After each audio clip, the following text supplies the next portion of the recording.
Hello, everyone. Welcome to Shenanigans, or welcome back to Shenanigans. Either way, we're so happy to have you. Now we finished part 3 of the Sister Wives one on ones, and I gotta say, I think this one was my favorite part of the one on ones so far.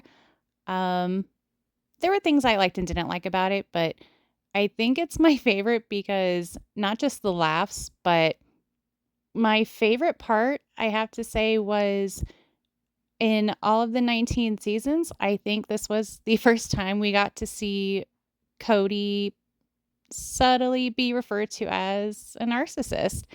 And with that being said, there's quite a bit to talk about. So if you're interested, let's get started. So to start off, Suki asks Mary about Coyote Pass and it being a source of tension for her and where things stand with it. And Mary says that it's paid off, but it's not divided the way they'd like. And she didn't like that Cody said to the realtor that he legally doesn't need their approval, just kind of needs their permission. And she doesn't know why it was divided the way it was to begin with. But when they were living in Vegas, she got in trouble for asking Cody and Robin about it. And notice she says she asked Cody and Robin, not just Cody. And apparently they both were wondering why she was questioning it. Like she says, she got in trouble, which that should have been a red flag to begin with, but it's neither here nor there. And Janelle says that she and Cody did have fights about it as well. And she says that he always seems to come out ahead of a deal financially and looks out for himself and is inherently selfish. And Christine thinks that Cody is greedy and will not be fair to Mary and Janelle. And she says that he and Robin always took more money than anyone else did from their family fund. And she says that he would spend spend the family money on quote assets. And Cody said that Robin never received money from the first corporate paycheck. And I don't know if he's referring to like their first check from TLC. But what I have to say to that is, why should she receive any money from that? Because not only was she, I mean, she came with a mountain of debt. Like, I think it was over $30,000. So it's almost like, okay, well, whatever portion of the money you're getting should go towards paying off this debt first and foremost. And not only that, when she joined the family, we don't know what she did for work, but when we saw her on the show, she didn't have a separate income. She didn't have a job, but they paid to move her into her own house with her kids. And remember her saying if she had a bill to pay, she didn't know what to do with it. She asked Cody, do I just put it on the counter and it's going to get paid? So no, I don't know why he would see issue with her not getting paid right off the bat, honestly. And he makes a point to say that her kickback from her house went to others. And I'm guessing he's referring to when she sold her Vegas house. But again, she was she was indebted to them. I'm sorry, because with all the money that they spent to pay off her debt that she collected prior to joining the family, I'm sorry, I don't know why he's acting like that was some kind of disservice to her or that it wasn't fair because hello, she didn't come in with $5 in debt. It was tens of thousands of dollars. So, anyways, and he makes a point to say that they all work together financially to pay for things for the kids. But now that the older children are through school and everybody's separated off, that nobody is helping the younger kids. And when he says that, I'm guessing he's referring to Solomon and Ari because, I mean, they're Robin's kids, so of course he's going to worry about them more than anyone else. But when they were a family, I mean, yeah, all the kids were underage, so it makes sense that they would all work together to pay for whatever the kids needed. But I feel like he's not referring to kids like Truly, Savannah, because I'm not sure how old Savannah is now, but on the show, like during COVID and all that, she was still a minor. And that's when they were, for the most part, all separated. So he's always seemed to refer to Solomon and Ari as like the little kids, which is so strange because, I mean, Truly and Solomon, they're what, a year, maybe year and a half apart, but he never puts her in the group of like the little kids. So I feel so bad that she kind of gets discounted from him in that way. But it's almost like he's using that as an excuse as well to give more money towards Robin and their household. But even if they were all together, I don't remember anyone. I mean, did Robin still help pay for the other kids? I don't think so. I feel like any money they got, it clearly went to their house. So who were he and Robin helping in that regard? I don't think, I mean, certainly not Robin. So when did we ever hear about her putting money towards another kid's car or college or wedding? In fact, when they were planning Aspen's wedding, didn't Robin complain about needing to make sure they have enough money saved for when her daughters get married? So yeah, I'm not sure why the two of them are complaining now that they don't have the money from the other three wives to help pay for Solomon and Ari. But don't forget, at this point, he and Christine they're now in court for child support over Truly.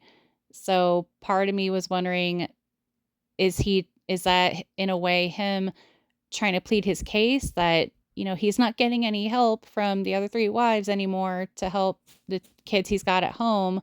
So yeah, and it just occurred to me that 3 out of the 5 kids are adults, but is he including them as far as needing family money to help provide for them?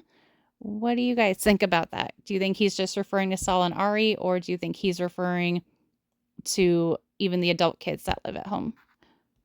And Mary says that her contribution to the family was not recognized, and Cody even tried to accuse her of withholding money from the family. And when she brings a point to say that she herself paid for her kids' college, because she did say that earlier in the season, she paid for their college and their car and just whatever else they needed. And when Suki asks Cody about it, you can tell he's trying to avoid it because he clearly doesn't sound like he wants to admit she's right.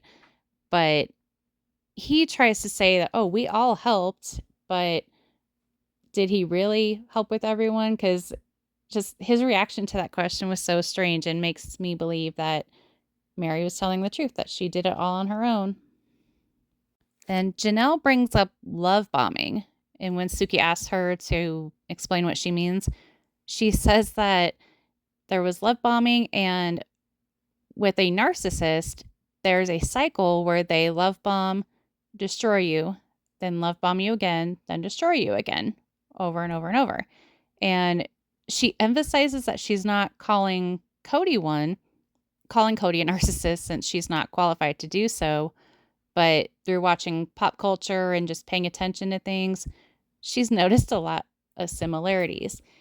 And like I said in the beginning, that was my favorite part because it's like she's said the quiet part out loud that we've been saying for years. And it's never been addressed on the show, like even in the side interviews or really any interviews outside of the show that I've seen where they say Cody's a narcissist or has narcissistic traits.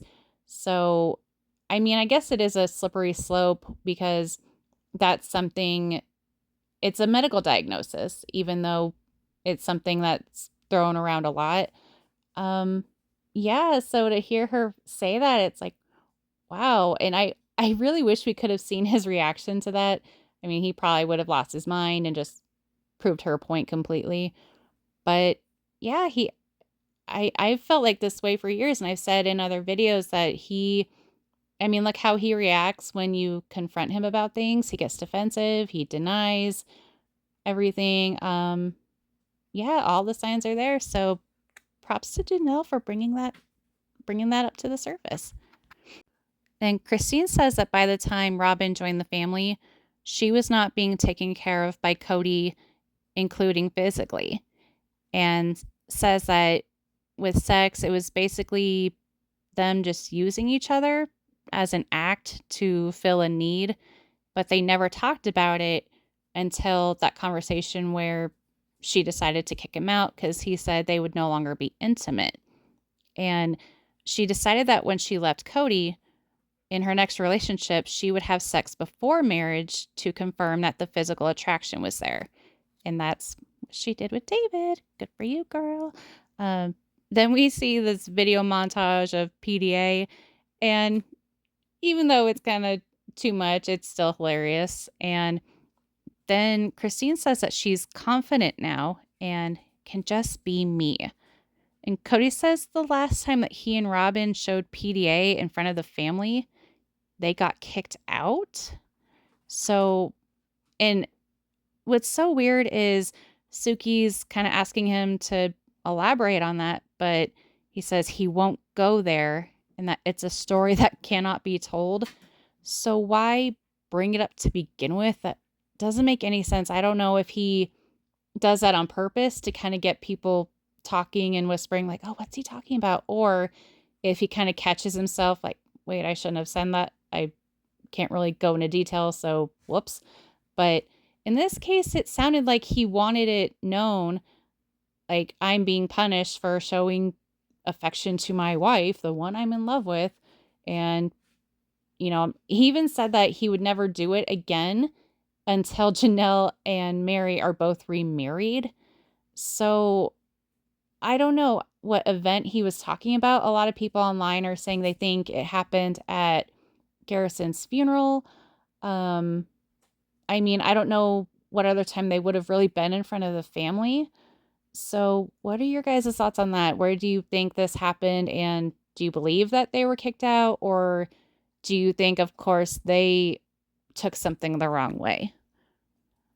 And then we're shown the clip where Mary is moving and Robin shows up to give her the junk journal and she's crying. And Robin tries to claim that her effort to see Mary after she moved wasn't reciprocated. She says that she had called Mary and said, let's get together, go do something fun. And she said Mary wasn't interested. And then finally, Mary had to tell her, I don't know how to be friends with my ex-husband's wife. And it's so frustrating because I don't even believe that Robin was really trying, or maybe it happened one time and that was her way of saying, oh, I tried. But we saw on the show for years, especially during COVID, that she never wanted anyone around. It was always about the rules. And it took how long for her to even let Mary come over and just kind of visit? Because Mary was following the rules to the T for months, and it was like pulling teeth for her to just hang out in the yard. And Mary even said this season that one of the good things about her having the playground at her house in her yard was it would be used for the kids to come over, but it wasn't happening. And Mary said as well that she would try to reach out to Robin and say, let's get together. And it was never met with anything positive by Robin. So I don't know why now she's trying to claim that she was the one making an effort. But again, why would you wait till Mary left to start making an effort? Like, that doesn't make any sense.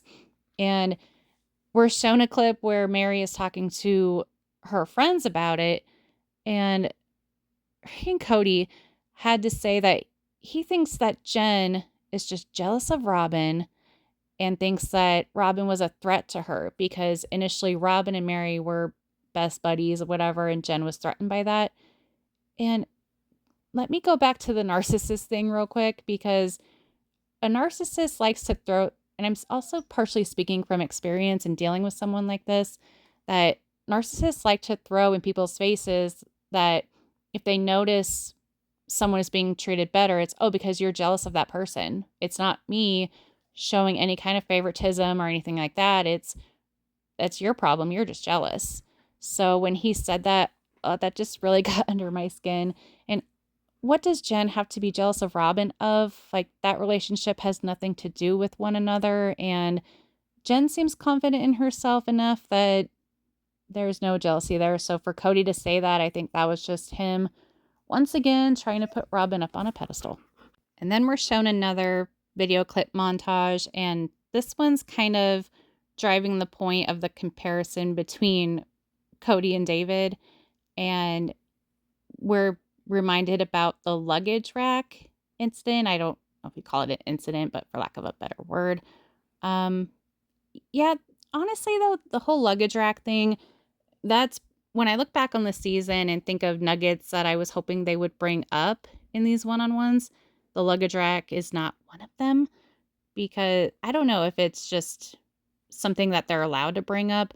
Honestly, I would rather them be talking about stuff with the kids and just other things like that. But anyways, the whole luggage rack thing is discussed, and of course, Cody has to say he thinks that Christine will spend the rest of her life comparing herself to Robin, and that's a tragedy. And again, like the point I just made a little bit ago, he's always got to make it about jealousy and comparison when I feel like he's on purpose trying to act like he doesn't really remember it even being a thing. He actually says that when he and Christine went on their honeymoon, he doesn't remember there even being a luggage rack. And again, I don't know if that's just him trying to rewrite history or if he's just that clueless. But it's interesting because when Suki says, "Do you give Robin the luggage rack?" he's just like, "I don't know, maybe, probably." And it's like, well, it means something to them. So, of course, it's going to get brought up, but he's got to make it sound like, oh, she's just going to compare everything to Robin. And then Robin just kind of smugly and doesn't hesitate to admit that she does get the luggage rack. And she doesn't, anyways, Mary doesn't understand why Christine would sit there and complain to her husband about her ex, which Mary, that's a little unfair to say because they're on a TV show. And of course, there is probably producer driven questions and talking points that they have to address. So I kind of feel like Mary was defending Cody a little much there, and that's a little bit frustrating. But, anyways, and then before the episode ends, Suki tells Christine, I just got to tell you, Robin gets the luggage rack. And Christine's jaw drops. And that concludes the episode. Of course, I want to know, what did you guys think? Did you guys think part 3 was any better than parts 1 and 2? Did you think it was worse? Looks like next week they're still going to be kind of talking about the same stuff. Nothing really stood out to me, if I'm being honest. So hopefully we'll get, since it's the final part, we'll get to some more juicy stuff. Like I said, I was hoping we would get to hear more about stuff regarding the kids. I mean, to a degree, I understand why they maybe wouldn't. Maybe they don't want to open that door in case anything were to lead up to talking about Garrison. But one thing I was really hoping they would bring up was the fact that Madison refers to Cody as Cody and not Dad. And because that happened more than once. It happened in the finale, and it happened when they were looking at their land for Tata Farms. And I don't know if they won't bring it up because they know Cody has says he won't talk about Madison. But again, that should be something left up to the producers because Cody is there to answer questions and do an interview. So if he doesn't like the questions, then I don't know. I think he and Robin should be having to answer these questions because that's what they're paid to do. But even like positive stuff, I wish that they would bring up Janelle being in North Carolina and just say, how is it living with Madison? I think Savannah has moved out there as well. So why not say, how's Savannah doing? We rarely hear about her, and just little things like that. So yeah, I want to know more about the kids and quit hearing about the nonstop about how Cody is a crappy husband. And as always, thank you so much for watching. Please give this video a like, a comment, maybe share it. And please consider subscribing if you haven't already. We go live every Thursday evening. We play different kinds of trivia. We have game nights and throw in red carpet outfit roasts here and there, because we like to have fun around here. So once again, thanks for watching, and we'll see you on the next one.